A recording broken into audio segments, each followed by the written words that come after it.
yang membuat itu. Aduh, seks intercourse, terjadi hubungan persetubuhan antara Roh Kudus dengan anak darah Maria, perawan Maria, usianya 12 tahun waktu itu. Disetubuhi oleh astagfirullahaladzim. Astagfirullahaladzim.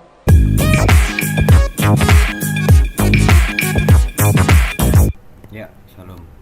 Shalom aleichem teman-teman semua, dalam nama Bapa dan Putra dan Roh Kudus. Amin. Senang berjumpa kembali di sini di channel Gua Sulung bersama saya Aderion. Di kesempatan kali ini saya akan mencoba menanggapi video dari Ustadz Kainama yang saya ambil dari channel Salima TV dengan judul videonya yaitu Dauro Kristologi One Faith Direction.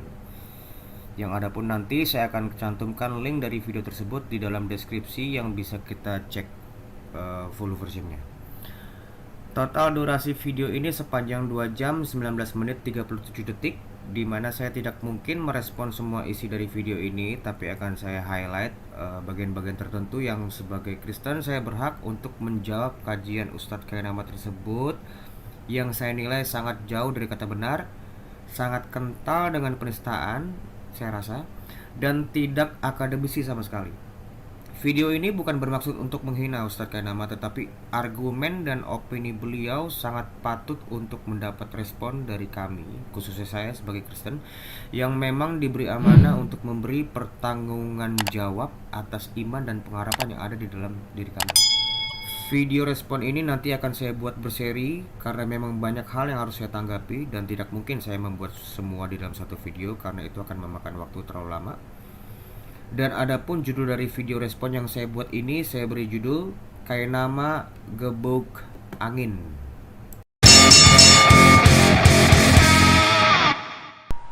Tuh sasarannya orang Kristen. Aku percaya kepada Allah dan kepada Yesus Kristus anaknya yang tunggal, Tuhan kita. Habis sudah dipotong ayat 3. Disembelih ayat 3. Dari surat Al-Ikhlas. Disembelih itu sama ayat. Actually sebenarnya aku nggak paham apa maksud dari Kainama dengan kata disembelih. Kata dia tadi kan disembelih gitu. Karena memang video asli dari yang saya tanggapi ini terpotong lama bener gitu loh. Di tengah-tengahnya itu. Adapun yang sekarang ini adalah potongan pertama yang muncul setelah beberapa lama video itu tanpa suara. Nah, kita bisa cek langsung di original version yang mungkin linknya nanti akan saya lampirkan di di YouTube aku ya. Dari keseluruhan video terkait konteks yang sedang dibicarakan di scene barusan, dia sedang membahas pengakuan Imam Rasuli, di mana itu adalah kredo iman kami yang sudah ada di tahun 325 sebagai hasil dari Konsili Nisea. Tapi kok dia kaitkan sama Al-Ikhlas gitu loh, yang baru ada berapa abad kemudian gitu loh. Sistematis berpikir dari Ustadz ini hancur sekali gitu loh. Kenapa dikaitkan kredo iman kami dengan Al-Ikhlas? Oke, akan lebih baiknya kita coba lanjut videonya. Terus Ustadz, mohon maaf. Yang ketiga, yang dikandung daripada Roh Kudus. Maaf, aduh, astagfirullah.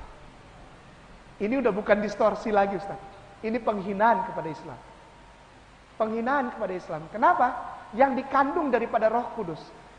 Maaf, 1000 maaf. Menurut Islam, Roh Kudus itu siapa?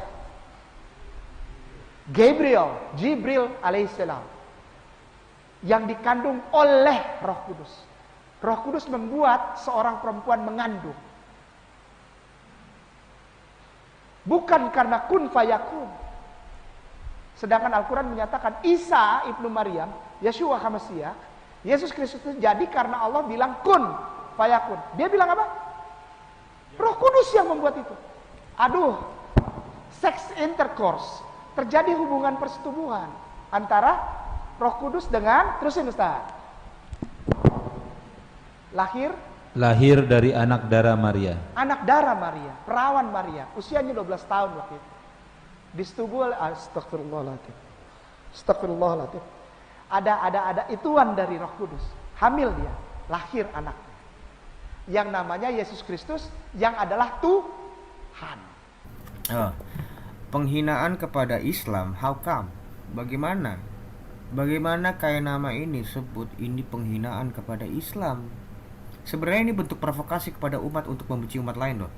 Ini masalah serius sebenarnya, karena beliau menyebut ini di forum resmi di mana beliau diundang sebagai pembicara.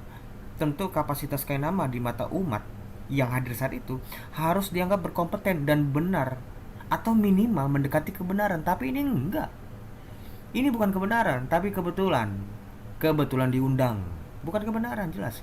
Di sini Kainama menafsirkan kalimat yang terdapat dalam pengakuan iman rasuli, yaitu kalimat yang dikandung oleh Roh Kudus, diartikan sebagai Maria disetubui oleh Roh Kudus.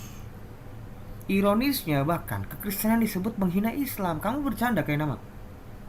Poin pertama, tidak satu Kristen pun, bahkan dari golongan bidat, perhatikan nih, dari golongan bidat sekalipun yang beriman tidak pernah beriman bahwa Roh Kudus menyetubui Maria. Kamu itu menafsirkan sembarangan kredo iman kami, dan kamu juga yang sebut kami menghina Islam. Apa ini yang kamu sebut akademisi, Alkitabiah? Ini bukan Alkitabiah atau akademisi. Ini Kainamiah. Ini berdasarkan pemikiran Kainama itu sendiri. Kredo iman kami khususnya dalam frase mengandung dari Roh Kudus itu terdapat dalam kitab Injil Matius. Matius 1 ayat 18. Bisa kita lihat di situ. Perhatikan, pada waktu Maria bertunangan, lihat ayat 18 ya. Pada waktu Maria bertunangan dengan Yusuf, nih kata bertunangan di sini pemahamannya berbeda dengan pertunangan di era zaman sekarang loh. Itu berbeda. Perkawinan dalam Yahudi memiliki beberapa fase, dan jika seorang Yahudi disebut bertunangan, tetap statusnya adalah suami istri. Tentu kajian ini bukan menjadi konsentrasi dalam video ini. Oke, kita lanjut lagi di ayat 18 ya, kita baca lagi. Di situ disebut Maria bertunangan dengan Yusuf. Dan di ayat 20-nya, malaikat yang saat itu menghampiri Maria dan berkata, Yusuf anak Daud, janganlah engkau takut mengambil Maria sebagai istrimu, sebab anak di dalam kandungannya dalam itu dari Roh Kudus. Perhatikan, ia akan melahirkan anak laki-laki, itu disebutnya. Kata akan di dalam bahasa Asia disebut teksetai, yang artinya she will bear. Dia akan melahirkan, to produce from seed as a mother, ya, melalui kuasa, melalui benih, maksudnya menghasilkan atau melahirkan benih sebagai ibu, akan gitu loh, she will. Pada saat itu sudah melahirkan belum? Belum, jelas belum di situ. Melalui kuasa Roh Kudus, melalui kuasa Roh Kudus lah Maria melahirkan Yesus. Bukan berarti dipenetrasiin. Jelas kamu itu menyalahpahami kitab kami.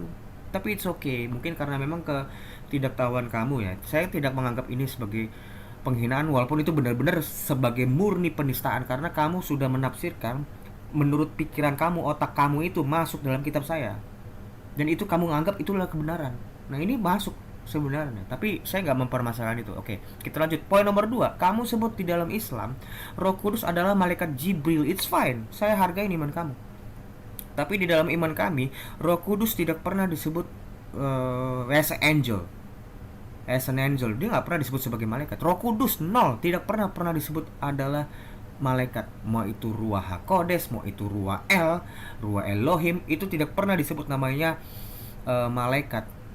Bahkan di kalangan Yahudi pun tidak pernah Ruach El itu atau Ruach HaKodes sebagai malaikat.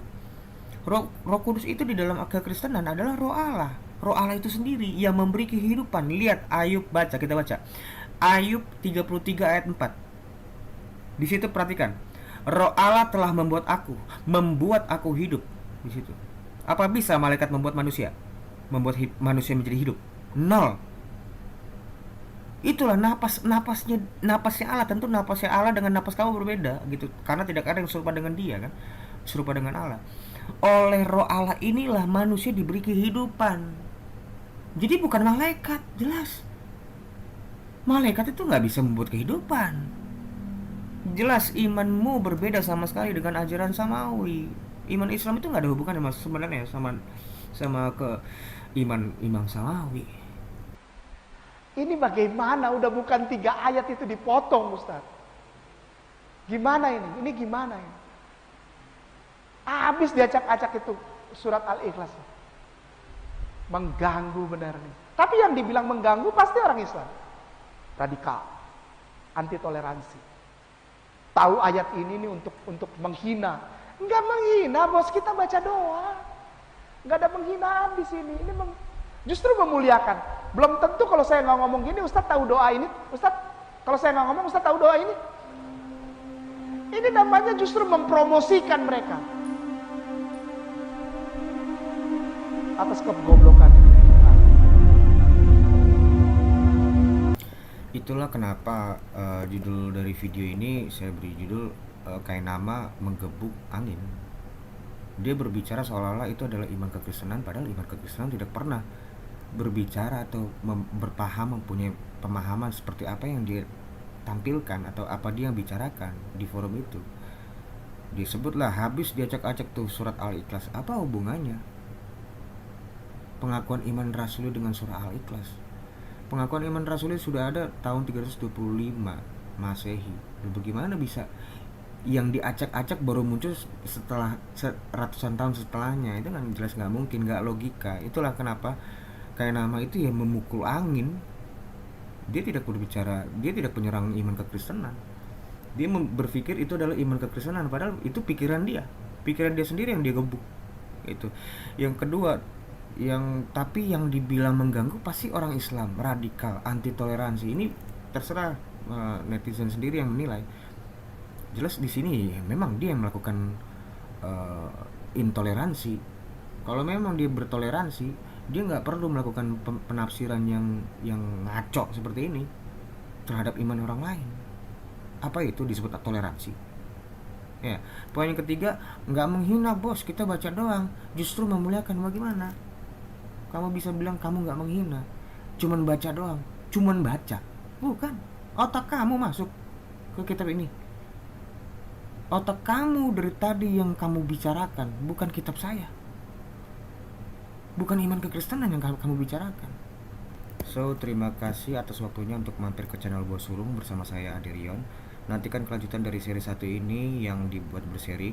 Kemuliaan bagi Sang Bapa, Sang Putra, serta Sang Roh Kudus sekarang dan selalu serta sepanjang abad. Amin.